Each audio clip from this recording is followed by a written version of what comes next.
So you kind of implied that with a digital form of our being, but also biologically. Do you think one day technology will allow individual human beings to become immortal, besides just through the ability to digitize our essence?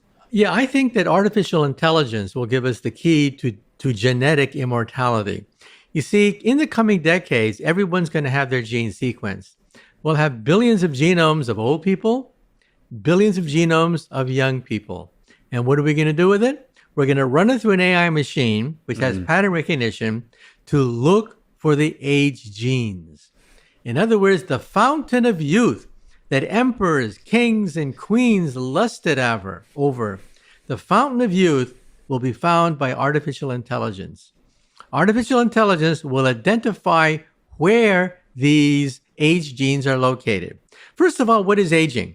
We now know what aging is. Aging is the buildup of errors.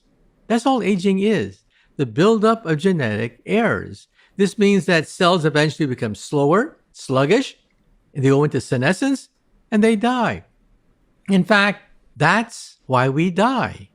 We die because of the buildup of mistakes in our genome, in our cellular activity. But you see, in the future, we'll be able to fix those genes with CRISPR type technologies and perhaps even live forever. So let me ask you a question. Where does aging take place in a car? Given a car, where does aging take place? Well, it's obvious, the engine, right? Hmm. A, that's where you have a lot of moving parts. B, that's where you have combustion. Well, where in the cell do we have combustion? The mitochondria. Hmm. We now know where aging takes place. And if we cure many of the mistakes that build up in the mitochondria of the cell, we could become immortal. Let me ask you, if you yourself could become immortal, would you? Damn straight.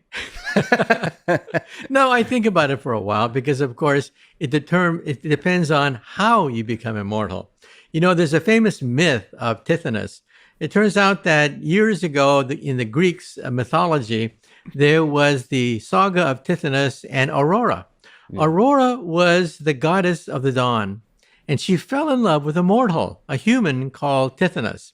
And so Aurora begged Zeus to grant her the gift of immortality to give to her lover. So Zeus took pity on Aurora and made Tithonus immortal. But you see, Aurora made a mistake, a huge mistake. She asked for immortality, but she forgot to ask for eternal youth.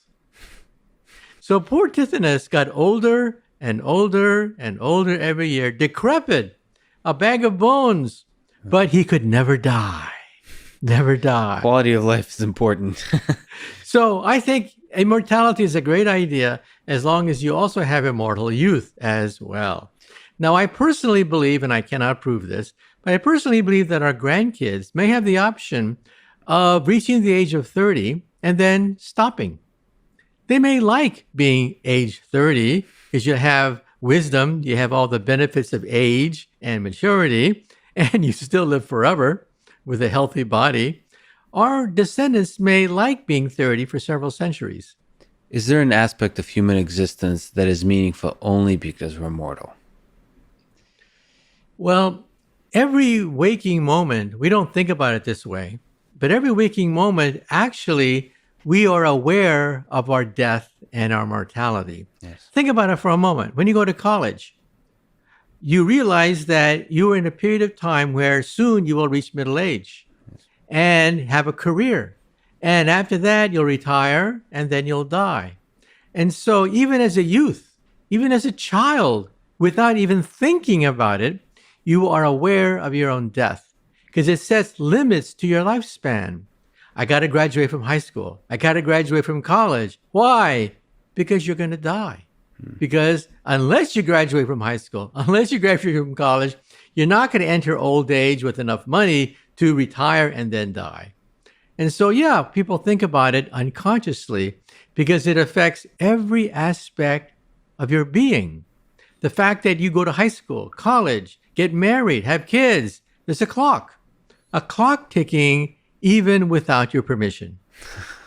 It gives a sense of urgency. Do you yourself, I mean, there's so much excitement and passion in the way you talk about physics and the way you talk about technology in the future. Do you yourself meditate on your own mortality? Do you think about this clock that's ticking?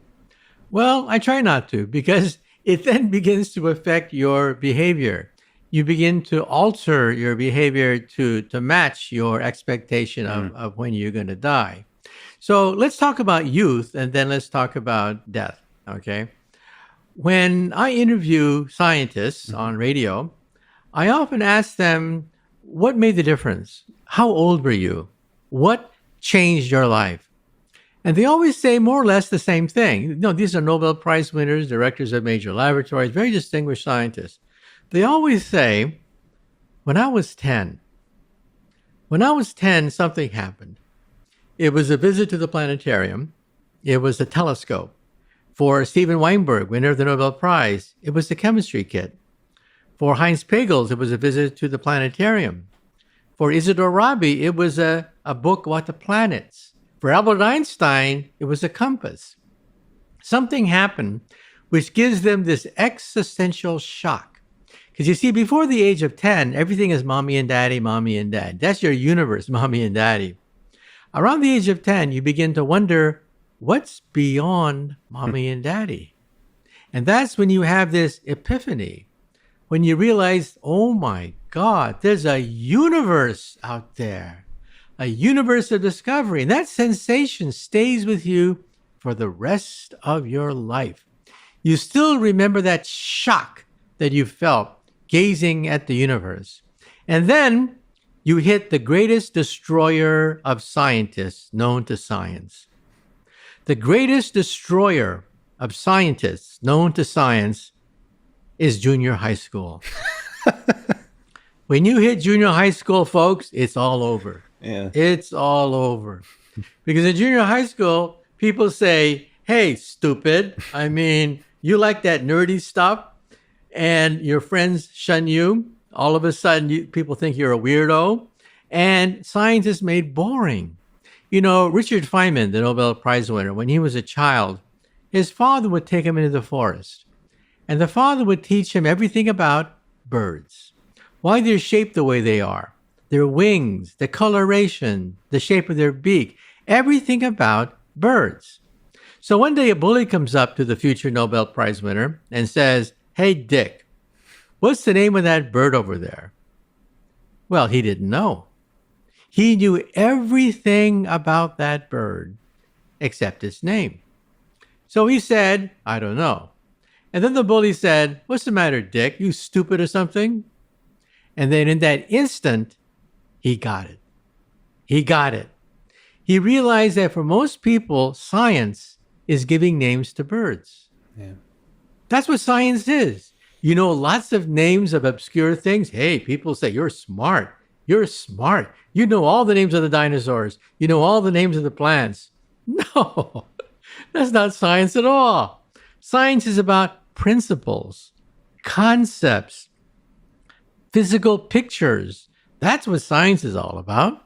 My favorite quote from Einstein is that unless you can explain a theory to a child, the theory is probably worthless. Meaning that all great theories are not big words. All great theories are simple concepts, principles, basic physical pictures. Relativity is all about clocks, meter sticks, rocket ships, and locomotives. Newton's laws of gravity are all about balls and spinning wheels and things like that. That's what physics and science is all about, not memorizing things. And that stays with you for the rest of your life. So even in old age, I've noticed that these scientists, when they sit back, they still remember. They still remember that flush of excitement they felt with that first telescope, that first moment when they encountered the universe. And that keeps them going. That keeps them going. By the way, I should point out that when I was 8, something happened to me as well. Yes. When I was 8 years old, it was in all the papers that a great scientist had just died, and they put a picture of his desk on the front page. That's it, just a simple picture of the front page of the newspapers of his desk. That desk had a book on it, which was opened, and the caption said, more or less, "This is the unfinished manuscript from the greatest scientists of our time." So I said to myself, well, why couldn't he finish it? What's so hard that you can't finish it if you're a great scientist? It's a homework problem, right? You go home, you solve it, or you ask your mom, why couldn't he solve it? So to me, this was a murder mystery. This was greater than any adventure story. I had to know why the greatest scientists of our time couldn't finish something. And then over the years, I found out the guy had a name, Albert Einstein, and that book was the theory of everything. It was unfinished. Well, today I can read that book. I can see all the dead ends and false starts that he made. And I began to realize that he lost his way because he didn't have a physical picture to guide him on the third try. On the first try, he talked about clocks and lightning bolts and meter sticks, and that gave us special relativity, which gave us the atomic bomb. The second great picture was gravity with balls rolling on curved surfaces, and that gave us the Big Bang, creation of the universe, black holes. On the third try, he missed it. He had no picture at all to guide him. In fact, there's a quote I have where he said, "I'm still looking. I'm still looking for that picture." He never found it. Well, today we think that picture is string theory.